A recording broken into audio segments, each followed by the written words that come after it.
Hello guys, in this video I am going to show you how to check the balance of your gift card in the Southwest Airlines application.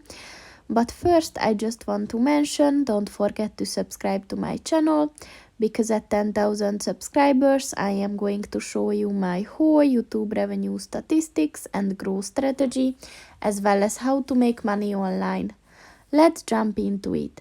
First of all, open the application on your phone and then click on the three lines at the top of the page on the left.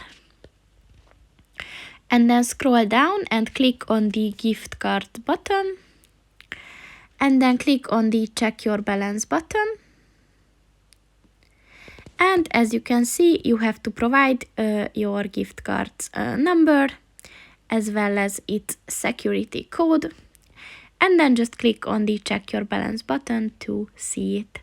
So that's pretty much it for this video, guys. See you in the next one. Goodbye.